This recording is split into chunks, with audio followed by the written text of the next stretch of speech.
चलिए next topic देखते हैं, रेडियस ऑफ जायरेशन। ठीक, रेडियस ऑफ जायरेशन क्या होता है इसको अच्छे से समझते हैं।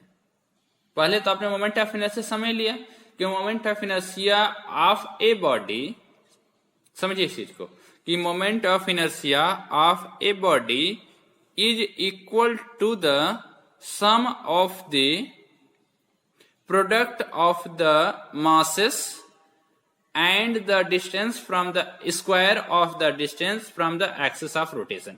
ये मोमेंट ऑफ इनर्शिया किसकी वजह से राइज होता है? Because of the contribution of the constituents particles of the body. ठीक, जो बॉडी है उसके बॉडी की जो पार्टिकल्स हैं उनका मास और उनकी distance from the axis of rotation क्या है, that is responsible for the moment of inertia. यही तो हुआ। अब एक हम नई क्वांटिटी पढ़ने जा रहे हैं, रेडियस ऑफ जायरेशन। वो होती क्या है पहले समझ लेते हैं कि रेडियस ऑफ जायरेशन है क्या। ये है distance from the axis of rotation. कोई भी बॉडी अगर रोटेट कर रही है तो उसको अबाउट एन एक्सिस रोटेट करेगी, तो उस एक्सिस ऑफ रोटेशन से वो डिस्टेंस है रेडियस ऑफ जायरेशन। समझिए, इफ स्क्वायर ऑफ दैट, लिखने वाली चीज हम अभी समझ रहे हैं, पहले इसको समझ लेते हैं कि if square of that distance multiplied by the whole mass of the body या total mass of the body, then we are getting the actual moment of inertia of the body. आप समझिए इस चीज को कि अगर हमारे पास जो भी मोमेंट ऑफ इनर्शिया अगर मान लीजिए हमने कैलकुलेट कर लिया है, ठीक, तो मोमेंट ऑफ इनर्शिया हमने कैसे कैलकुलेट किया? By using the formula sigma M I R I square. अब यही मोमेंट ऑफ इनर्शिया अगर हम फाइंड आउट कर लें by the expression capital mass of the body multiplied by the square of that distance from the axis of rotation, जिसमें कि हमें यही मोमेंट ऑफ इनर्शिया मिले, उसके लिए एक्सप्रेशन हम फाइंड आउट करेंगे तो वहां ये चीज क्लियर हो जाएगी। तो पहले इसको समझ लेते हैं कि radius of gyration is the distance from the axis of rotation if square of that is multiplied with the whole mass of the body, then we are getting the actual moment of inertia of the body.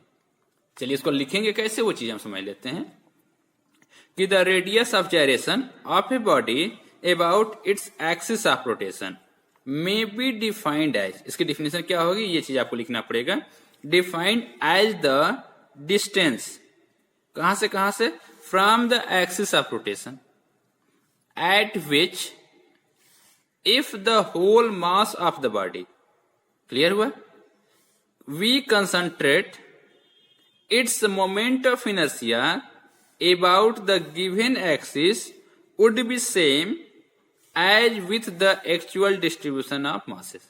देखिए कहने का मतलब हमारा वही है कि हमारी axis of rotation से वो डिस्टेंस होती है जहां पे हम whole mass of the body is supposed to be concentrated and, clear हुआ, आप समझे इस बात को कि अगर हमारे पास कोई बॉडी है तो ये हमारी एक्सिस ऑफ रोटेशन है, तो वहां से हमारा यहाँ पे अगर total mass of the body का मान ले कि यहाँ कंसंट्रेटेड है, तो if we multiply this mass with the distance of square of this distance, तो we get the moment of inertia of the body. तो ऐसा लगता है कि actual moment of inertia of the body we will get. तो I think ये समझ में आ गया होगा। चलिए उसके लिए एक्सप्रेशन फाइंड आउट कर लेते हैं। For that what we are taking, we are considering expression for the moment of inertia हम फाइंड आउट करेंगे। For that we are taking a body, देखिए हमने लिया है एक बॉडी, ये हमारे पास एक रिजिड बॉडी है, this is the rigid body, clear.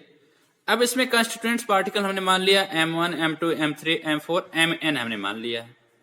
This is the angular velocity जिससे ये बॉडी रोटेट कर रही है in anticlockwise about this axis AB के, AB is the axis of rotation and this is the distance of the particle m1, जो पहला particle है जिसका मास m1 है उसकी distance from the axis of rotation हमने r1 ले लिया है।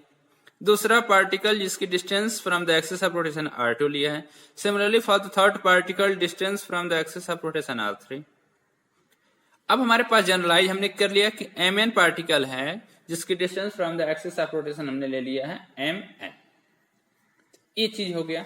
अब हम बात कर रहे हैं, तो ये तो हमने समझ में आ गया कि हमने क्या क्या लिया है, r1 r2 r3 क्या है, these are the distances from the axis of rotation. m1 m2 m3 mn are what, these are the masses of the particles या constituents particle of the rigid body. Then and AB is the axis of rotation. Then the moment of inertia, ये junction आप लिख लीजिएगा। Then the moment of inertia, जो हमने expression पढ़ लिया है, moment of inertia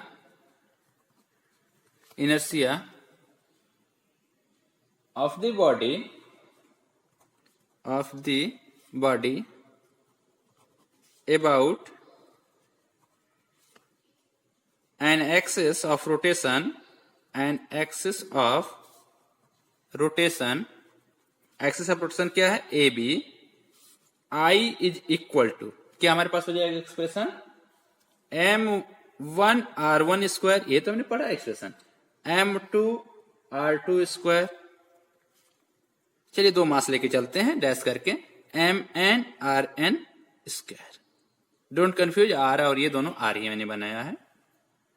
this will be what, अब देखिए फॉर सिंप्लिसिटी हम ले लेते हैं कि a body of equal masses, for simplicity से m1 m2 mn is equal to m, ये हमने फॉर सिंप्लिसिटी लिया है particles of equal masses, all the particles are of equal masses. This is for only simplicity, that may be different.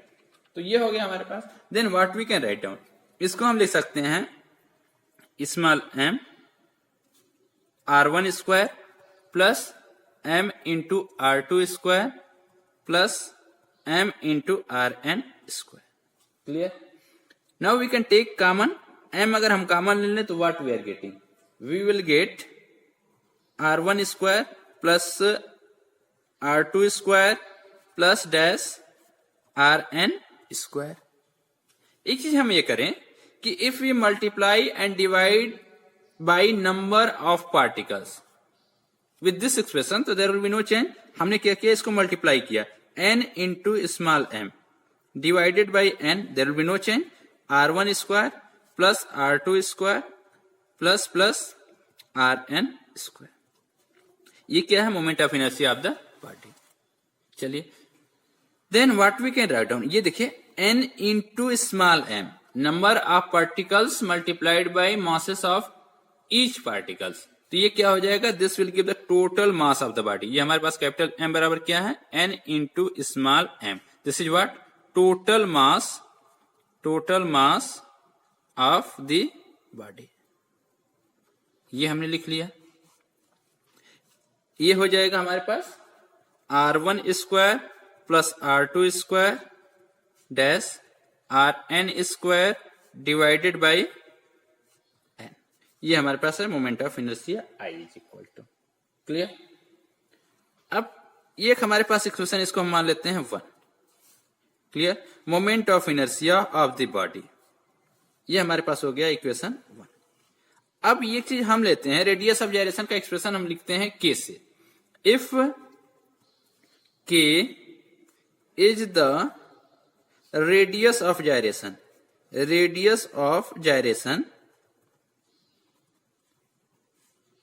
About this same axis of rotation AB, about axis of rotation AB, then क्या हमने अभी definition पढ़ा कि radius of gyration of a body is that distance from the axis of rotation if we multiply the square of that, उसके square of that से किससे, total mass of the body, तो we will get the actual moment of inertia of the body. ये तो हमने पढ़ा कि radius of gyration क्या है, it is the distance from the axis of rotation, जिसके स्क्वायर में अगर हम total mass of the body को मल्टीप्लाई करें तो हमें क्या मिलना चाहिए, actual moment of inertia of the body, जो कि यहां मिला हुआ है। यही moment of inertia that should be the same. ये हमारा हो गया। ये relation, this is the equation number 2। अब दोनों सेम है ना, moment of inertia is the same, तो comparing 1 and 2 by comparison of comparing equation 1 and 2 we get, क्या मिलेगा हमारे पास? तो क्या मिलेगा हमारे पास? Left side we will get m k square is equal to m, हमारे पास क्या था? r1 square plus r2 square, दो ही हमने ले लिया, plus rn square whole divided by n। ठीक, here m and m will be cancel out, तो what we will get? We will get k square is equal to r1 square plus r2 square dash plus rn square whole divided by n।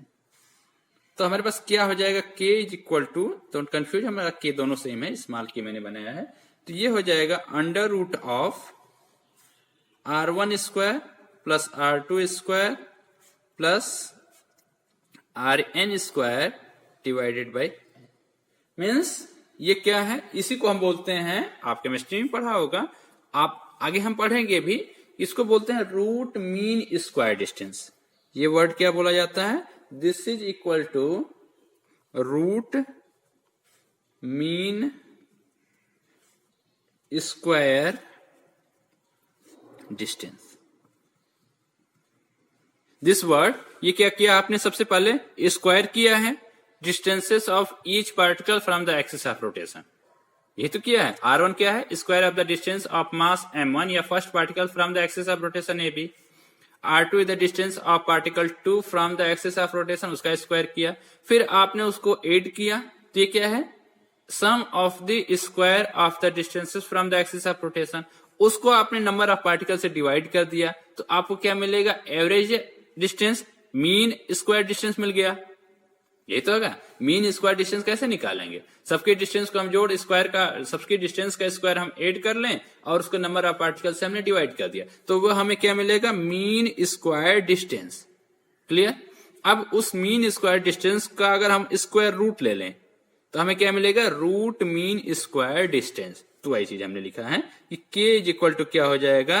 Radius of gyration is equal to क्या होता है? कि root mean square distance होता है। Clear? तो this is equation for that, जिसको हम लिख सकते हैं वर्ड में, hence the radius of gyration, hence the radius of gyration, radius of gyration of a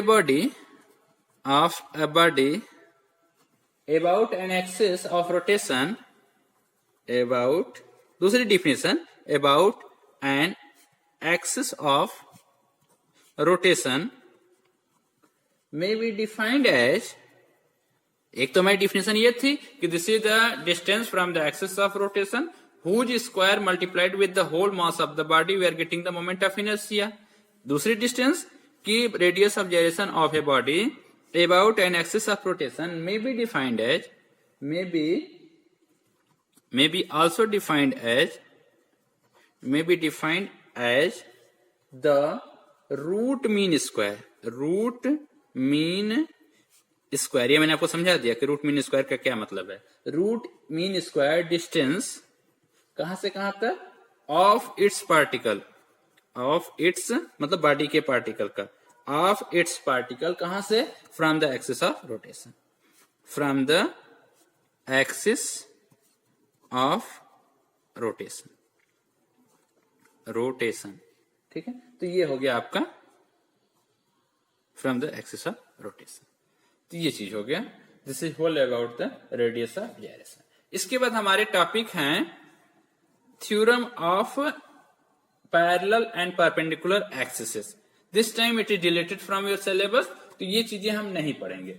हम theorem of parallel and perpendicular axes और इसके जितने भी एप्लीकेशन बेस्ड क्वेश्चंस हैं, इसका जो भी इसका यूज जो है, ठीक, इसकी यूज करके जितने भी moment of inertia find out किए गए हैं ऑफ द बॉडी, वो चीज हम नहीं पढ़ना है, ठीक है। तो ये चीज हम नहीं पढ़ेंगे।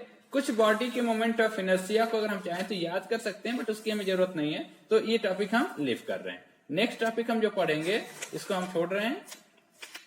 नेक्स्ट जो हमारा टॉपिक होगा वो हम डिस्कस करेंगे about the relation between torque end moment of inertia, ठीक है। तो वो चीज हम नेक्स्ट टाइम में पढ़ेंगे।